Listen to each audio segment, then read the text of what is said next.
사도행전 25장입니다. 베스도가 부임한 지 3일 후에 가이사랴에서 예루살렘으로 올라가니, 그러니까 베스도가 총독이죠. 벨릭스의 후임으로 왔습니다.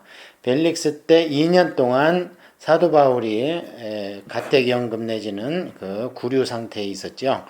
좀 자유로웠습니다. 왜냐하면 죄질이 무슨 정치범이나 큰 형사범이 아니고 유대인의 종교 문제에 있기 때문에 그를 풀어주면 유대인들이 죽일 것 같고, 또 그 일을 빨리 어떻게 사도 바울을 저기 하면은 유대인들이 또 폭동을 일으켜 갖고 죄가 없다 이렇게 판결을 하면, 그래서 그냥 2년 동안 이런 가운데에서 사도 바울은 거기에서 엄청난 많은 계시와 또 주변에 갔던 동역자들만의 시간을 냈다. 하나님이 참 유익한 시간을 주셨다. 전화위복이죠, 이게. 그렇게 말씀을 드렸습니다. 그 2년 후에 이제 베스도가 벨릭스 대신 총독이 왔는데요. 이들이 어디에서 근무를 하냐면 가이사랴에서 근무를 합니다. 예루살렘이 아닙니다. 가이사랴에서 근무를 하고, 이제 예루살렘에는 안토니오 성이라고 그 성전을 성전과 성전 광장을 다 바라볼 수 있는 언덕 위에다가 그 로마의 그 군대 진영을 지었고, 거기 안토니오 성곽을 지어서 무슨 일이 있으면 유대인의 명절 같은 때라든지 이제 무슨 일이 있으면 글로 이제 가서 예루살렘에서 치정을 하고 또 내려옵니다. 그래도 이제 여기도 베스도가 가이사랴에 부임을 했는데 이제 예루살렘에 갑니다. 왜 가냐면은 그래도 유대인들은 참 대대로 잘 굽히지 않는 민족이잖아요. 그래서 대제사장이나 사내들인 공회의원들하고 어떤 그 인사도 하고 서로 좋은 관계를 좀 유지하자, 이런 의미에서 이제 예루살렘 올라갑니다. 대제사장과 유대인 중 높은 사람들이 바울을 고소할세 베스도의 호의로 바울을 예루살렘 옮기기를 청하니, 이는 길에 매복하에 있다가 그를 죽이고자 함이더라. 참 끈질기죠. 2년이나 지났고 그동안에 사도 바울은 구류 상태에 있었고 감금 상태에 있었기 때문에 무슨 소유를 일으킬 수가 없는데, 아마 사도 바울을 통해서 전도받은 기독교인들이 더 흥왕하니까 그 중심에 있는 사도 바울을 2년이 되었는데도 총독이 바뀌니까 이제 벨릭스는 지지부진했지만, 이제 베스도가 왔을 때 아예 그냥 부임 초에 우리가 그와 어떤 결탁을 하자, 소유를 일으키지 않을 테니까 사도 바울을 내서 좀 죽이자, 이런 자기들끼리 모의가 있어가지고, 마침 이제 총독이 올라오니까 대제사장들, 그래. 왜 대제사장이 한 명이 아니고 복수죠? 대제사장들. 그래서 이때 이제 이미 제사장들은 무슨 성전에 모세 율법에 따른 그 엄숙한 성직을 수행하는 게 아니라 정치꾼들이 됐습니다. 이때는 이제 이스마엘이라는 대제사장인데요. 처음에 갇혔을 때는 아나니아가 대제사장일 때 갇혔잖아요. 그 시간이 흘러서 이제 이스마엘이라는 대제사장이 부임을 했는데, 공식적으로는 한 명을 세워놓고 대제사장 그룹들이 같이 모여서 그 회의를 합니다. 그래서 대제사장이 이제 복수로 나오는 거죠.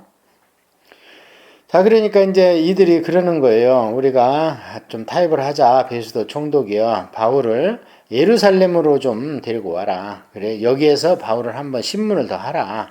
이제 그 목적은 예루살렘에 오는 길에 이제 죽일 작정이죠. 베스도가 호의로 바울을 예루살렘에 옮기기를 청한 이는 길에서 매복하에 있다가 그를 죽이고자 합니다. 이 기록되어 있잖아요. 자, 4절에는 원문에는 그럼에도 불구하고 있습니다. 그렇게 얘기하고 제의를 했음에도 불구하고 베스도가 대답하여 바울이 가이사랴에 구류된 것과 자기가 멀지 않아 떠날 것을 말하고, 가이사랴에 구류된 것과, 이거는 좀 번역이 그렇습니다. 가이사랴에 구류될 것과 합니다. 왜냐하면 가이사랴가 지금 정치적 수도거든요.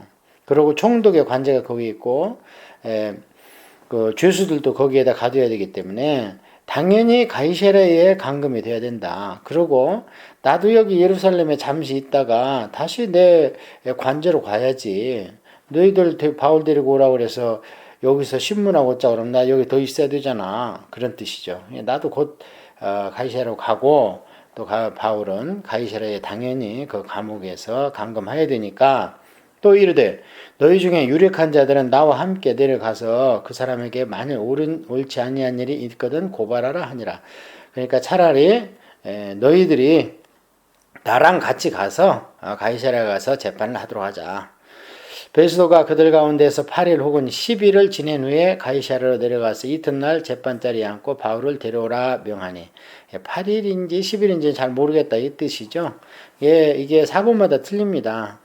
그러면 이게 이제 또 비평가들은 그러죠. 아니 성경이 1.무하다며 아니 그 베스도가 8일 있었는지 10일인데 그것도 확실히 몰라서 8일인가 혹은 10일인가 이렇게 기록되어 있다면 그 성경이 뭐 무한 게 흠결이 있네 이렇게 또 따질 겁니다. 이런 거는 구속사하고 전혀 관계가 없습니다. 그래서 이런 것들은 우리도 정직하게 성경도 번역이나 또는 그 필사 사본상의 어떤 오류는 있을 수 있다. 그러나 주님의 그런 보혈의 공로라든지 성령님의 강림과 충만이라든지 이런 것들은 전혀 우리한테 전달되는데 아무 하자가 없다. 이렇게 이야기를 하면 됩니다. 8일인지 10일인지 모릅니다. 이게 무슨 상관이 있어요. 8일이 됐든 10일이 됐든. 그런 건 전혀 관계가 없습니다.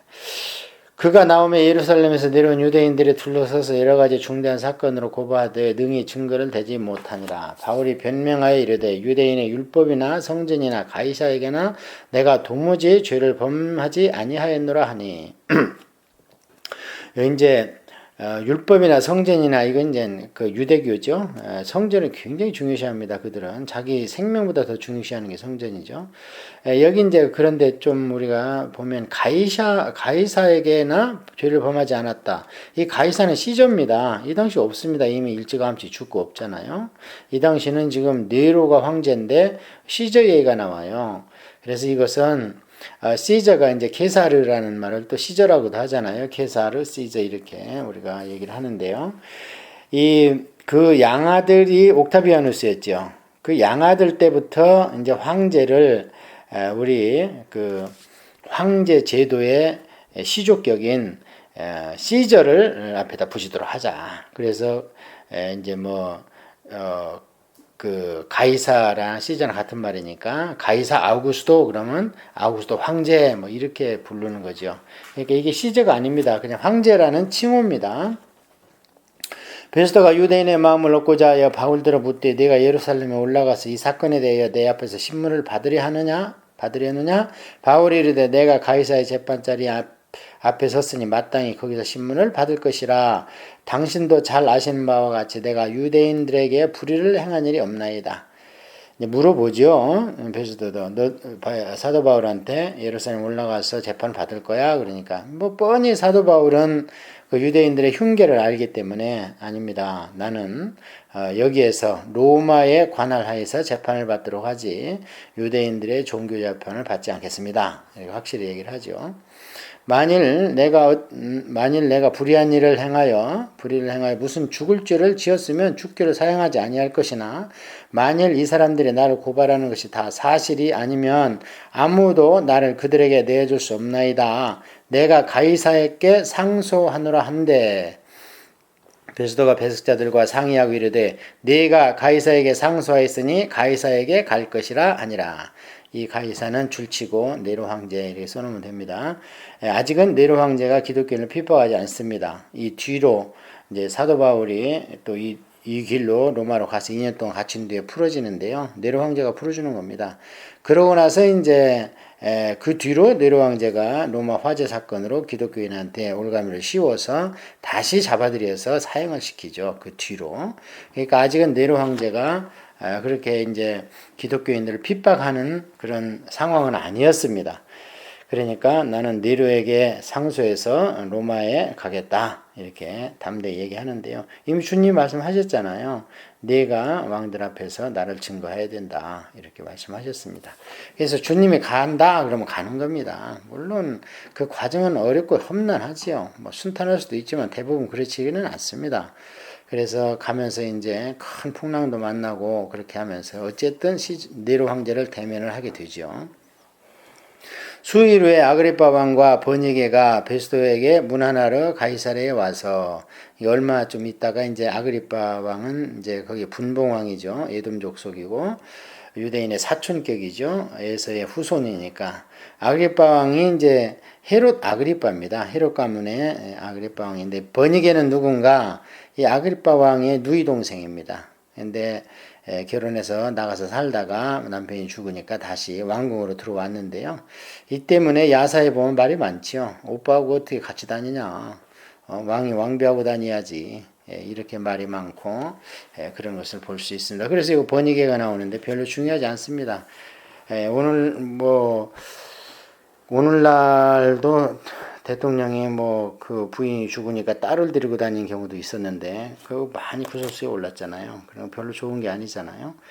그래서 여기도 이제 번외계가 나오는데 그렇게 누군가 해서 제가 설명을 드린 겁니다.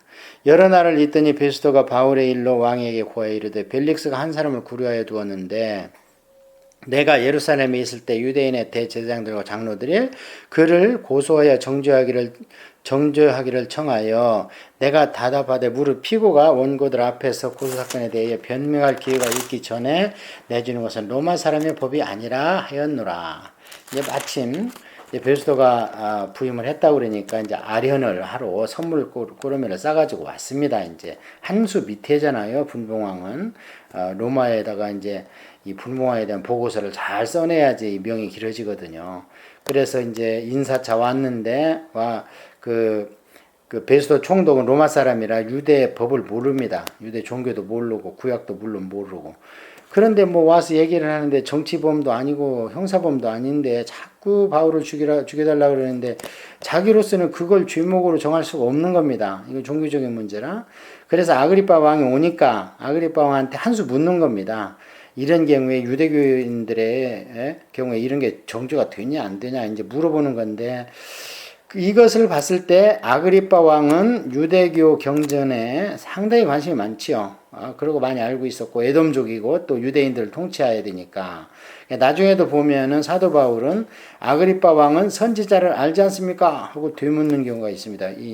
조금 이따 읽어보면 그래서 이 사람들은 한테 지금 베스도가 한 수 상의를 하는 겁니다. 사도 바울을 어떻게 처리할까 하고 그러므로 그들이 나와 함께 여기 오매 내가 지체하지 아니하고 이튿날 재판자리에 앉아 명하여 그 사람을 데려왔으나 원고들이 서서 내가 짐작하던 것 같은 악행의 혐의는 하나도 제시하지 아니하고 오직 자기들의 종교와 또는 예수라 하는 이가 죽은 것을 살아있다고 바울이 주장하는 그 일에 관한 문제로 고발하는 것뿐이라 내가 이 일에 대하여 어떻게 심리할지를 몰라서 바울에게 묻되 예루살렘에 올라가서 이 일에 대해 신문을 받으려느냐 한즉 바울은 황제의 판결을 받도록 자기를 지켜주기를 호소하므로 내가 그를 가이사에게 보내기까지 지켜두라 명하였노라 하니 아그리빠가 베스도에게 이르되 나도 이 사람의 말을 듣고자 하노라. 베스도가 이르되 내일 들으시리이다 하더라.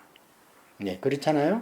좀 난 모르겠다. 도저히 종교라고 그러고 어떤 예수가 있는데 분명히 죽었다고 그러는데 또 이 사도 바울은 살았다고 주장한다. 그래서 그를 좀 가둬놨는데 이게 도대체 무슨 말이냐.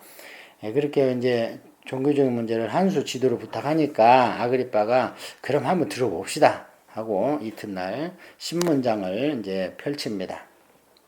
이튿날 아그리빠와 버니게가 크게 위엄을 갖추고 와서 천부장과 시중에 높은 사람들과 함께 접견 장소에 들어오고 베스도의 명으로 바울을 데려오니 이 아그리빠가 지금 자기 부인하고 같이 위엄을 차려야 되는 게 원칙인데 부인 자리에다가 자기 누이 동생을 그 왕비복을 입혀가지고 이렇게 이것 때문에 이제 많이 구설수 올랐다는 거죠. 그 윤리적으로 문제가 있다.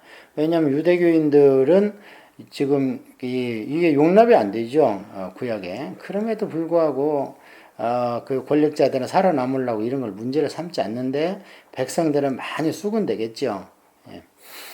베스도가 말하되 아그리빠 왕과 여기 같이 있는 여러분이여 당신들이 보는 이 사람은 유대인의 모든 무리가 크게 위치돼 살려두지 못할 사람이라 하고 예루살렘에서 와 여기서도 내게 청혼하였으나 내가 살핀 건데 죽일 죄를 범한 일이 없더이다. 그러나 그가 황제에게 상소한 고로 보내기로 결정하였나이다. 지금까지는 가이사에게 그래놓고 여기서는 이제 황제에게 그랬잖아요. 그러니까 황제라는 칭호를 이제 가이사라는 칭호로 대신하기도 한다. 가이사는 케사르라는 뜻이고 시저죠. 그 초대 3대 정치의 원조 아닙니까? 황제 제도를 정립하고 그에 대하여 황제께 확실한 사실을 알릴 것이 없으므로 신문한 후에 상소할 자료가 있을까 하여 당신들 앞 특히 아그리파 왕 당신 앞에 그를 내세웠나이다. 그 죄목도 밝히지 아니하고 주의수를 보내는 것이 무리한 일인 줄 아나이다 하였더라. 25장은 이제 역사적인 사실, 재판이 벌어지고 이런 사실만 기록이 되어 있고요. 우리가 영적으로는 좀 25장을 통해서 교훈을 받는다면 사도 바울의 담대함. 왜냐하면 예수님이 말씀하셨잖아요. 너 로마 가야 된다. 그러니까 풀어날 수도 있었지만 나는 로마를 가서 황제 앞에서 재판받기를 원한다. 이런 담대함이 있었다. 그렇게 말씀할 수 있죠.